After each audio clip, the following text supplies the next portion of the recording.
You are listening to the People-Centric Podcast, where we talk through the toughest challenges that people face at work and give practical advice to fixing those challenges. Thanks for joining our movement to create workplaces that are happier, healthier, aligned, and empowered by putting people at the center of all that we do.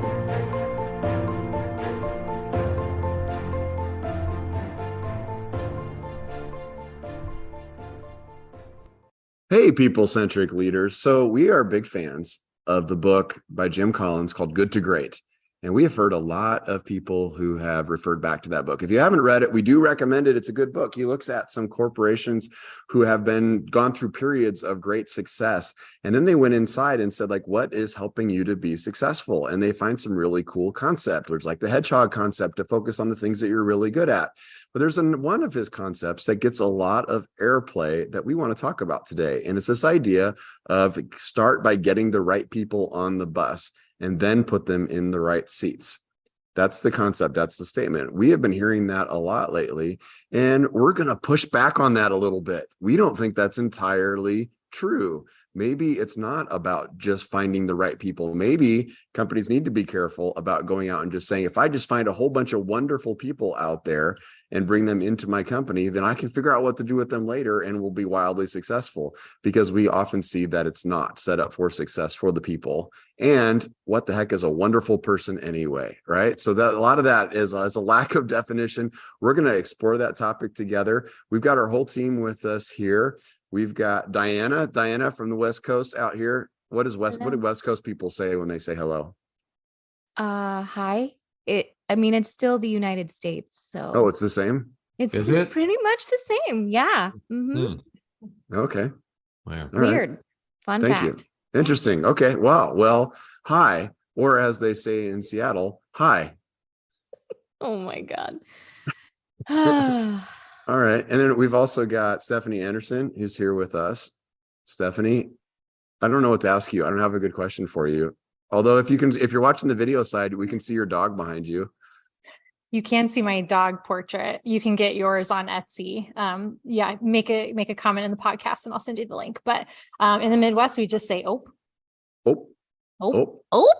means everything. It's like, sorry, I bumped into you. Sorry, I forgot your birthday. Good to see you. Didn't mean to bump into you there. Yeah. Didn't mean to bump into you there. Yeah, that's good. I like that.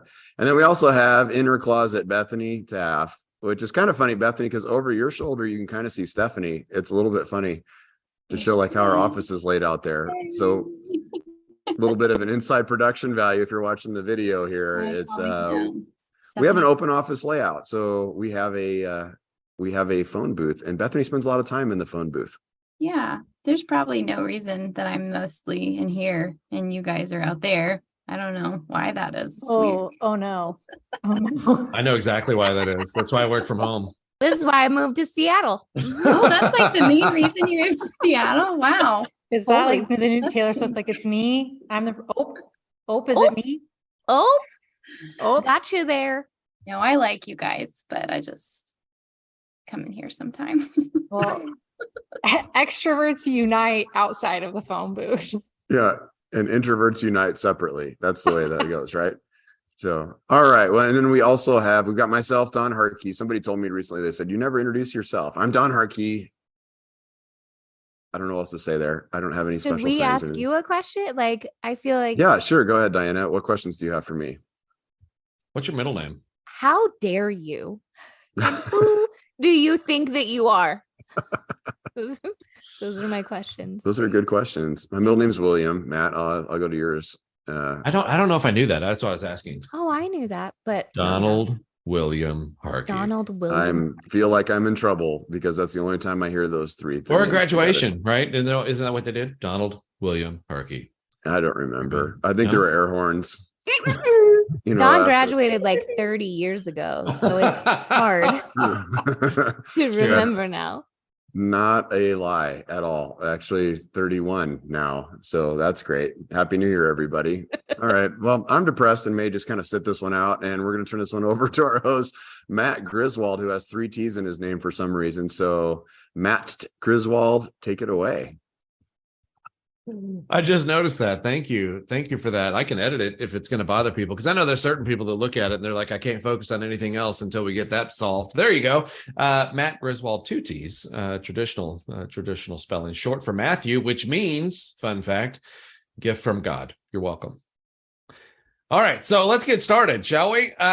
First thing, let's talk about, Don. You just talked about this idea of, I just want to get people on the bus, then we'll figure out what to do with them. You know, it has been more than on one occasion that I think we should address this first, because some people might have been going, "Whoa, wait a second, why is that wrong?" I think it's been on more than one occasion we've worked with organizations where they are in talent grab mode.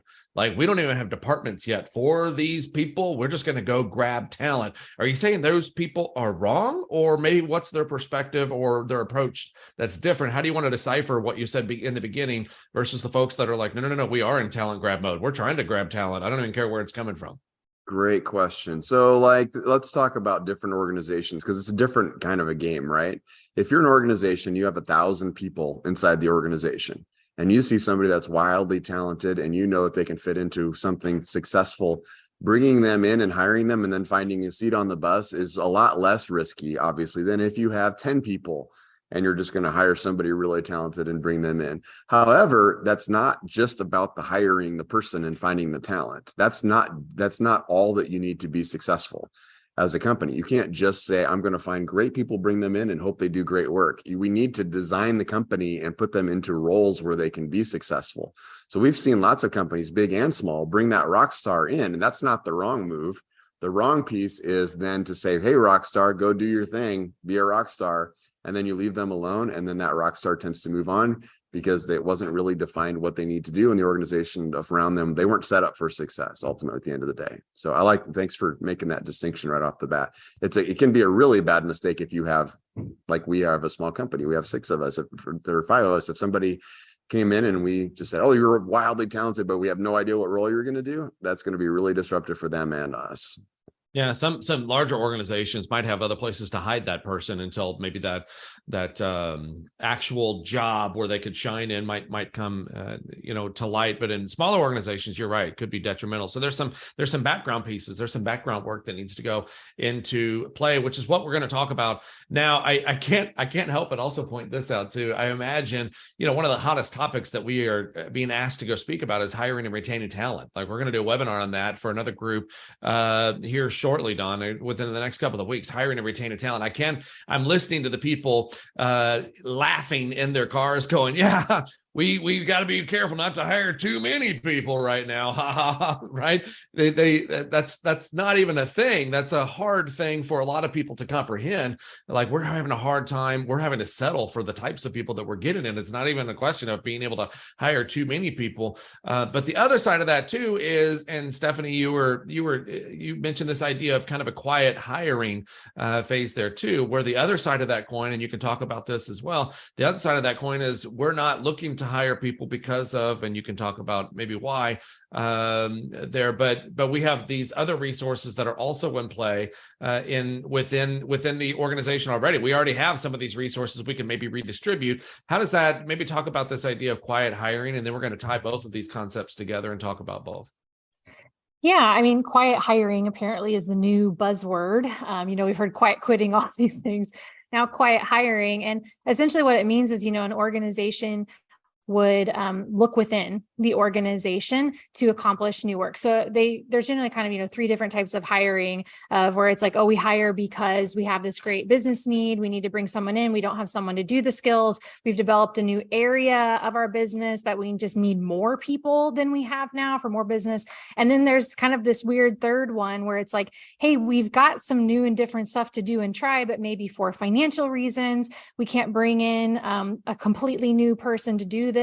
Or it's like, hey, when we look at the strengths and assets of our team, we think if we just shuffled things around that we would actually be able to accomplish this. So, you might have experienced this before if you're within an organization and your leader or manager suddenly comes to you like, hey, we want to kind of shift your role a little bit. And could you come over in this area? And it could mean just even changing your role within your own department, or it could mean moving you completely to a different part of the organization to help accomplish something inside the organization or help execute a new idea or a new project.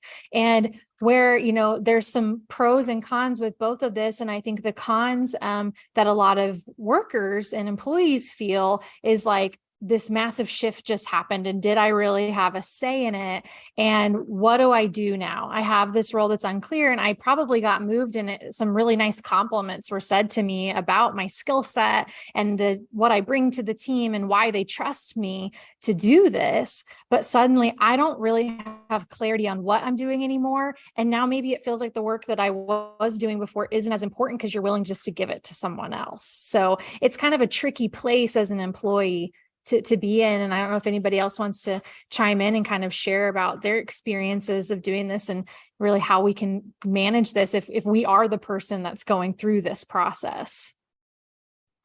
Also, just to add on that, and then we can open here too, but I also think, you talked about the cons. Part of the pros, because I always try to anticipate the listener's reaction as you're listening to this, going, wait a second, she said, were we painting hiring and promoting from within as a bad thing? No. That's not the hiccup, right? That's not the bad thing. In fact, I think that's a good best practice. If you have the talent there, promoting within, hiring within, succession planning, we're pro all of those things, right? As long as the talent is there. Another pro is that if I can do that, I might even be able to save a little bit of money instead of having to rehire and retrain and bring other people in. Like, I understand where the pros are coming from, but what we're really talking about are kind of those pitfalls, right? We're talking about some of those cons in this case. If I am the employee and internally, maybe you're having those executive meetings and you're going, we need to replace some of these actions without hiring somebody. You know what?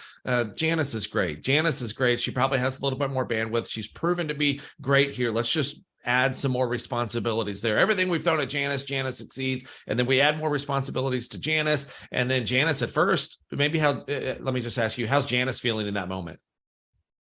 Initially, I think it's complicated, right? Yeah. And Diana, you can jump in and say something too, because on one hand, it feels nice to be recognized, but then on the other hand, now there's like this confusion of, is this a promotion, or are you just asking me to pitch in on a project? Like, what's really happening with my role here?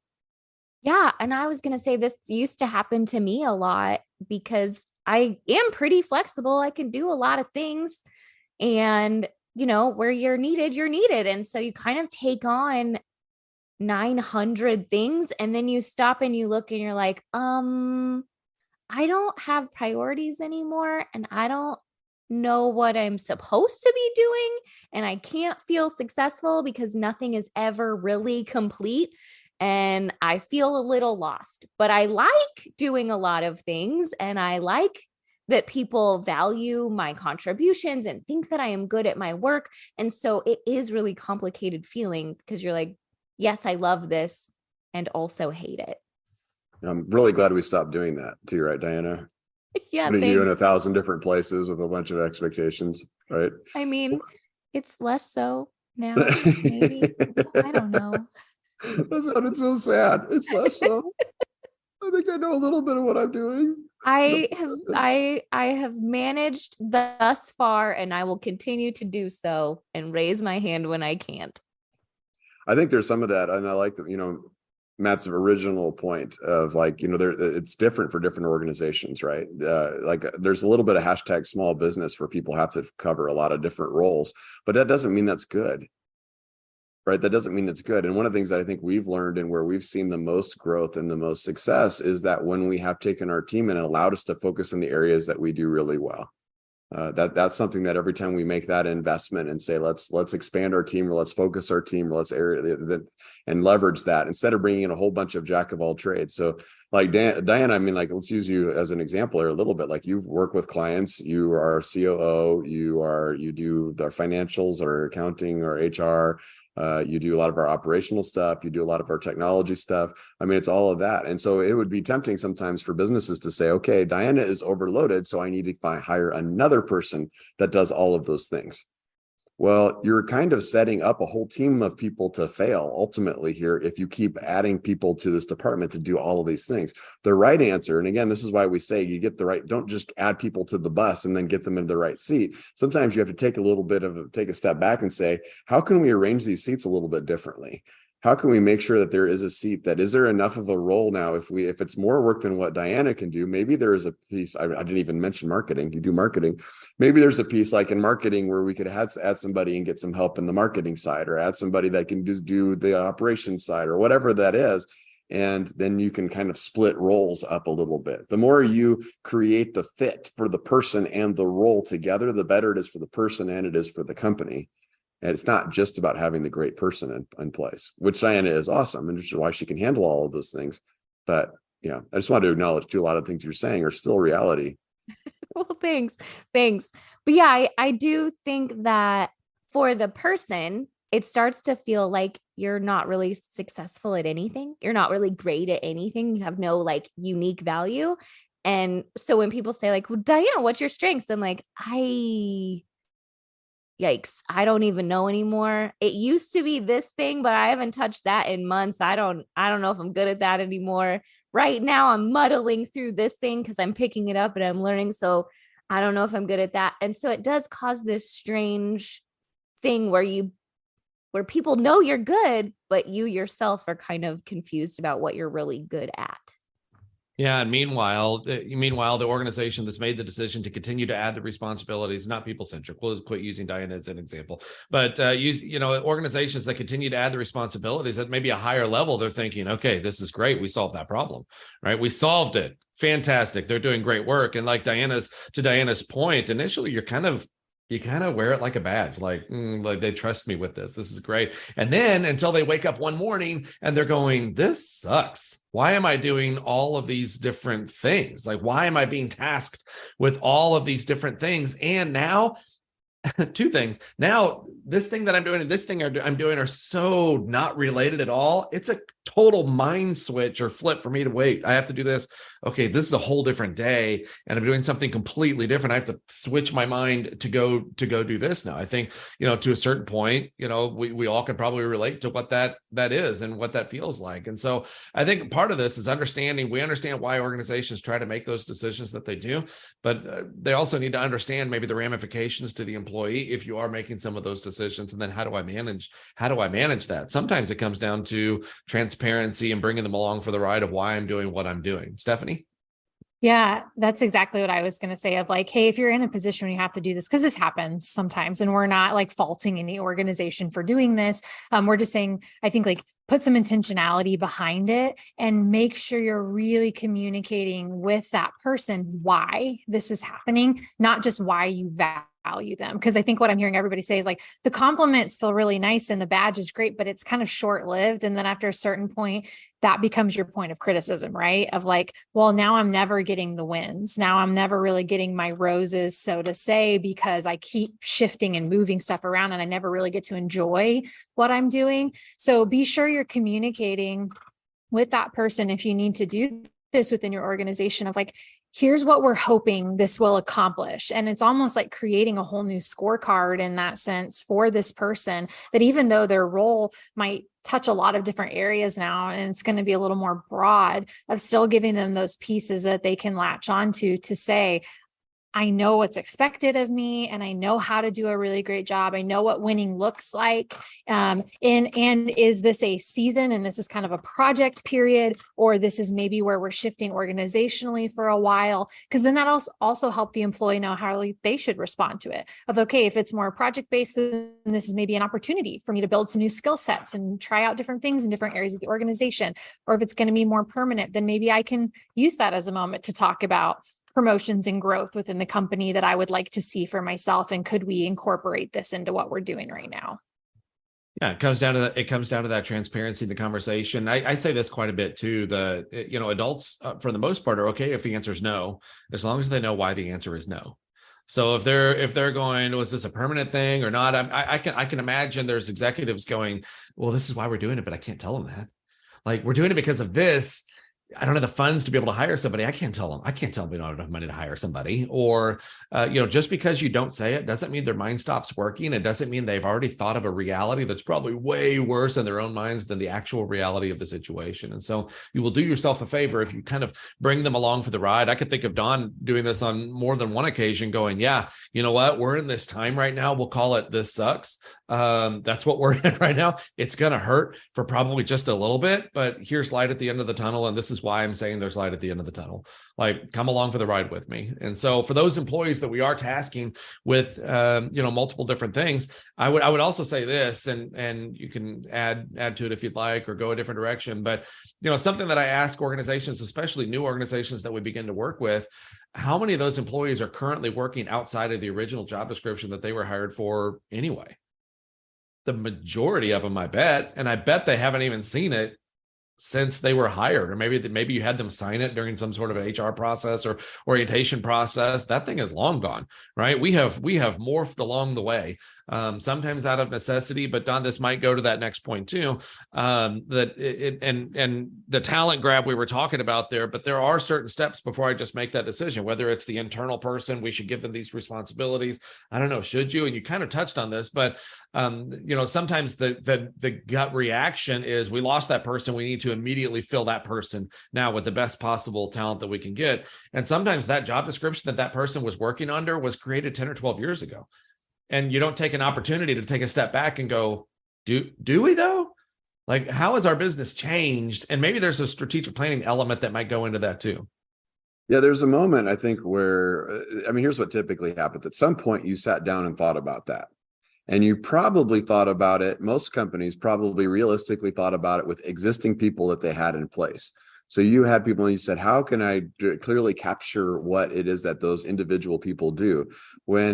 And that's okay for those people. But then when the people switch, you're not taking puzzle pieces that are perfectly interchangeable together.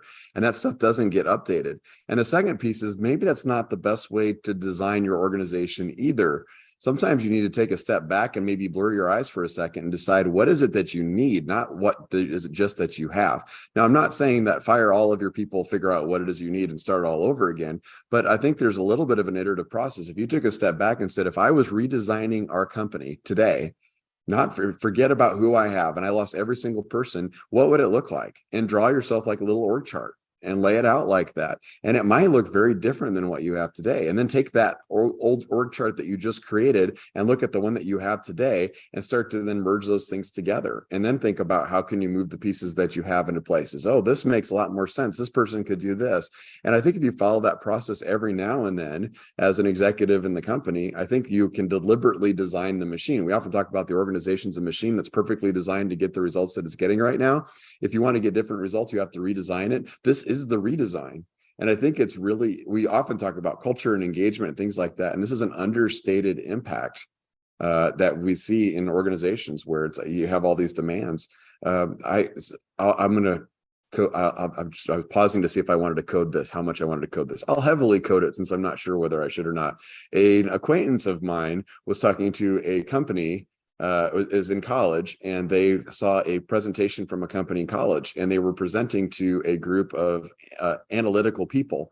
And they said, we need really great analytical people, very people driven, very good personalities. They need to be great at, they should be able to sell. They should be able to know the math. They should be able to dive into the details. They should be very organized. They should be everything. And when that company left, the person I know was talking to the other people in the class and said, they laughed. Because they're like, who the heck are you looking for? Who's analytical and great with people and also great with details and strategically minded and can sell? Like, who is that person that can do all of those different things? And I think it's a lot of that is because they're just describing like their traits of all of their best employees all into one, and they're looking for a unicorn.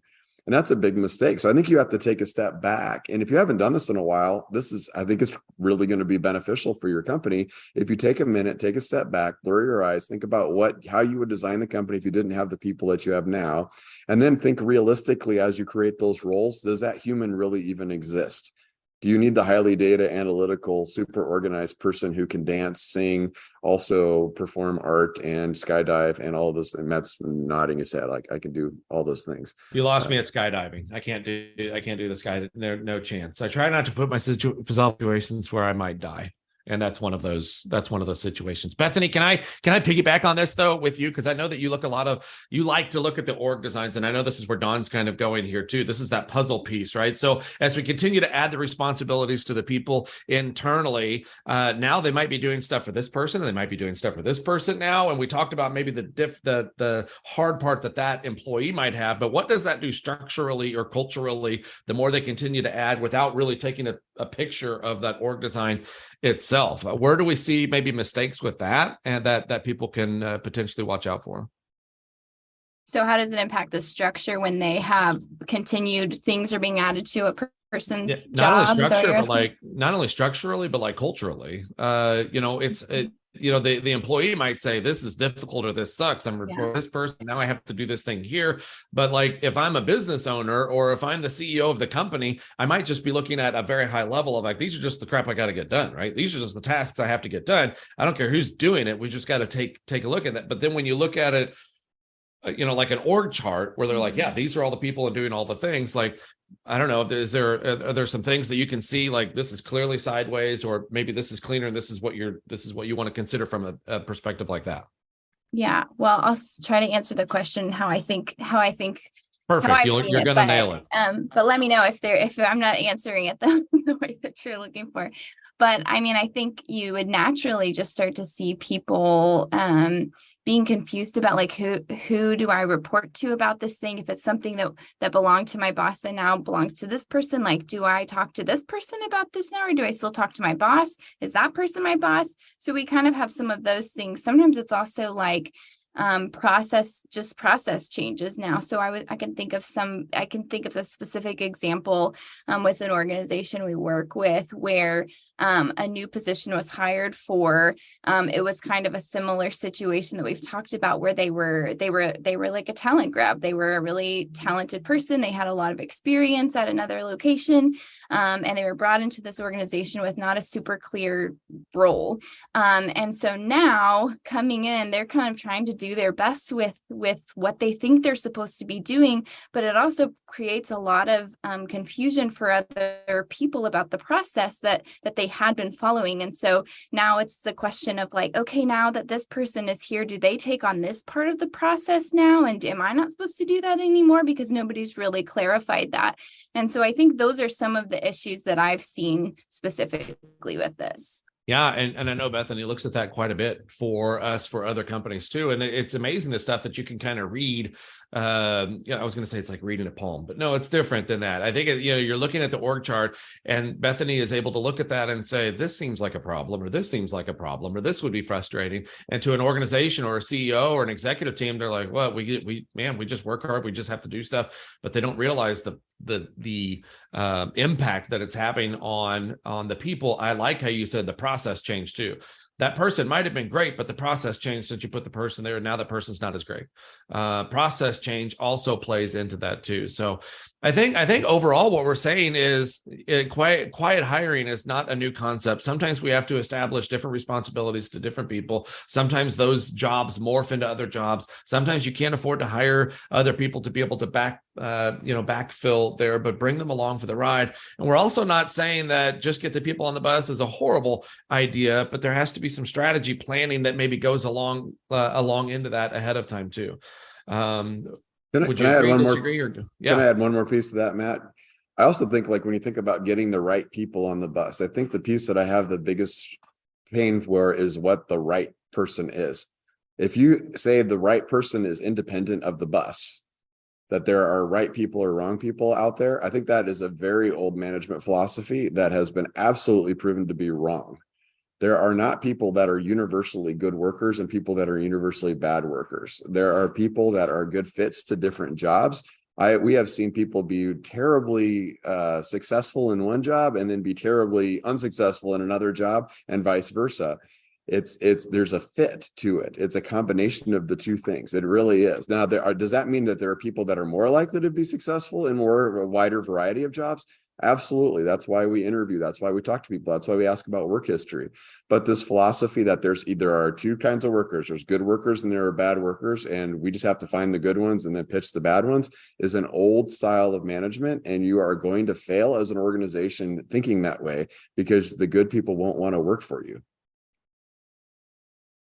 There we go. That was the truth bomb. Sorry. Yeah. That pew, pew, pew, pew. That was the sound effect. Diana, have you been working on that sound effect for the truth bomb yet? I No? have been working on it. You just did I can't wait. You just did the air horn thing You on were the gonna say truth I have bomb. not. I have not. Oh, she said she has. I can't wait. Wow. It's going to be great. Stay tuned. Stay tuned. Stay tuned for the sound effects. I think Diana just got quiet hired to do the sound effects. Oh, it's on my list. The list is very long. So it's down there, I'll get to it eventually. So this is one of those unique topics where it's like, so right. And there's no like, so this is right. This is wrong. We're saying, I get why you do this. And sometimes there's a need to do that. And I get why you think that. And sometimes there's a need to think that, but there are some precautionary steps that you would want to take ahead of time. Like really think about the organization, take a snapshot of that org chart. Are we still functioning the way that we are intended to function? Do we not like Don talked about the machine in the beginning? Are we producing the outcomes we're hoping to produce? Otherwise, if we're not, why am I continuing to backfill the same things? There might be more of a radical change that we need to have as an organization. Those people that we're tasking with, those employees, let's bring them along for the ride. Let's be transparent about the things that we can do, the things that we can't do. And this is why I would also say this, Don does a great job with this. I would also say this, if I am in a situation as an organization where it feels like I have to task other people with things, show appreciation for the things you recognize that this is not something that you normally do, that you like to do, that you were hired to do. Show appreciation for saying, but I appreciate you doing this because overall, this is where we need you now. And we're better because you're doing that. And so I think that goes a long way with your employees as well. So other things to add to this topic, or do you feel like that we have covered this topic well? I'm excited that we got to talk about this because I just think that it is a misnomer. And I've heard that Jim Collins has got some great stuff in that book. So please don't hear this as we are Jim Collins haters. And we've even pitched his book a little bit here and do recommend it. But I think that statement is too simplified to say, and I think you probably agree listening to this is my guess, actually, that you start with the right people, get them on the bus, and then figure out what seats that they go to. That is a recipe for a lack of success. So a recipe for a lack of success. Sounds delicious. Yeah. We understand what you're saying. You get what I'm saying. Right. Yeah. If the wheels on the bus don't go around, you got to move people around. So yeah, there we go. That's just as bad. That's the way the cookie bounces sometimes, I think is what we're saying, guys. All right. So exactly. Hopefully you have a takeaway, at least some little nugget of truth that you can either apply for yourself or share with somebody else. Maybe you know somebody going through that. Maybe you're an employee and it's not you, but this is happening to a peer of yours that's also an employee that feels like, man, I just feel the weight of this. Maybe you're a manager. Maybe you're a new manager that's being tasked with having to spread some of those responsibilities. I would just encourage you to bring those folks along for the ride. They're probably much more loyal and engaged than what you're giving them credit for to this point too. But there's detriment if we are not transparent with the communication and we don't think this out ahead of time before we just start acting. So just take some of those. Hopefully you can take those things into consideration. Keep sharing our podcast. We love the interaction. Listen closely here to the outro so you can find out how to give us more ideas or other ideas for topics, or if you just have questions we haven't covered as well, we're happy to entertain those and respond as well. We love you, right? We love you. Bye. Thanks for being here. Thank you for listening to the People-Centered Podcast. We are so grateful for you joining us every week. If you like this content, please like and subscribe. Also, feel free to share on your social media with everyone that you know. It really does help us.